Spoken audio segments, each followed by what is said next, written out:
那个7岁的小丫头，我是20年后的你。今天收拾屋子，翻到了小学的时候爸爸在校门口给你拍的纪念照。你扎着倔强的羊角辫儿，满脸的不开心，因为不愿上学，哭得鼻子都红了。那天妈妈买了一袋可乐冰，连哄带骗的为你背上小书包。快点长大吧，长大就自由了。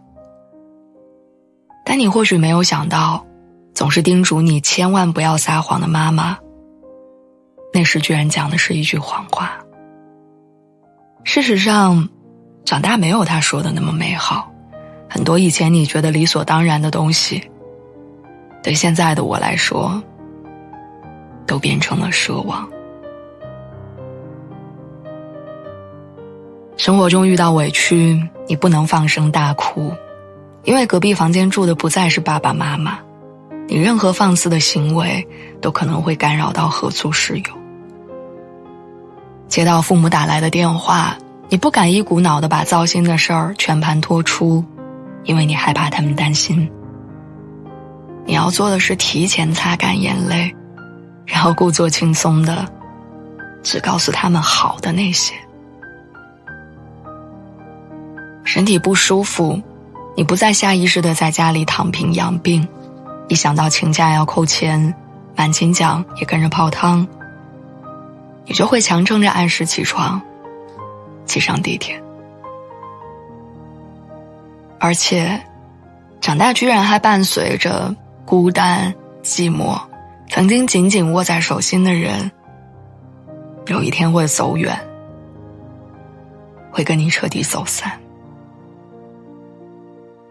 小时候睡在一张床的朋友，如今1年到头见不上一面，就连他生宝宝，你也只能隔着屏幕送上祝福跟红包。你真的很想飞到他身边给他一个拥抱，但机票太贵，你没舍得；工作太多，你也没放下。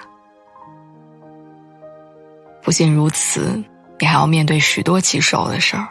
下水道堵了，灯泡不亮了，家里的厨具该清洗了，新租的房子需要换锁了。这些曾经让你毫无头绪的麻烦，会一点一点地怼到你的面前，逼着你不断获得陌生的新技能。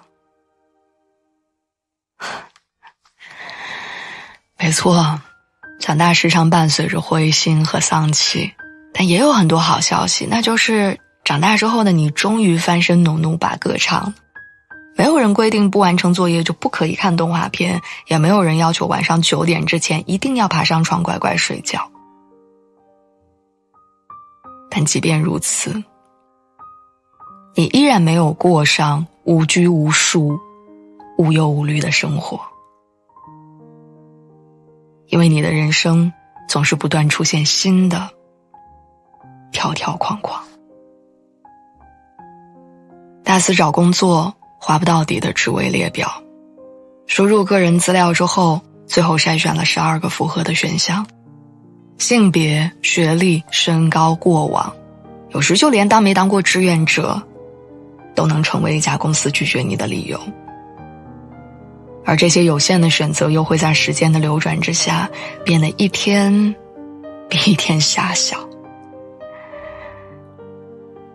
24岁辞职之后，你发现很多工作要求必须是应届毕业生。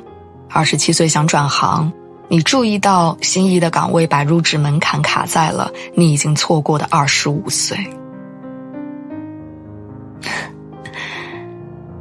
于是小丫头，你真的开始有点讨厌长大了。你觉得它不仅拉远了你的亲人朋友的距离，更剥夺了你自主选择的权利。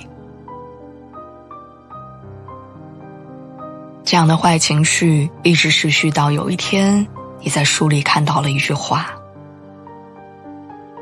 长大的意义在于，你会越来越频繁地意识到，我的选择非常有限，但也越来越清楚地知道，我永远都有的选择。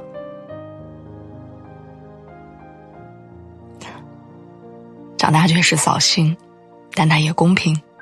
所以你千万不要在负面情绪的影响下忽略了他留下的宝贵财富。他偷走了你的天真热情，但拓宽了你的认知，丰富了你的见识，让你变得聪明也坚强。长大虽然给你带来了责任和压力，但它也在制造难堪的同时，协助你度过了各种各样的难关。那个曾经去外婆家都哭闹着要找妈妈的小姑娘，她会一个人走过许多城市，甚至飞到很远很远的其他国家。你不要害怕，更不要把时间浪费在焦虑上。你要带着你所有的新装备，努力冲破每一个未来的关卡。蔡康永说，社会残酷，有生死离别，会井干路绝，但人仍然美好着。所以无论7岁还是27岁，我们都该明白，会长大本身就是一种幸福，因为那意味着你还有多的是的机会。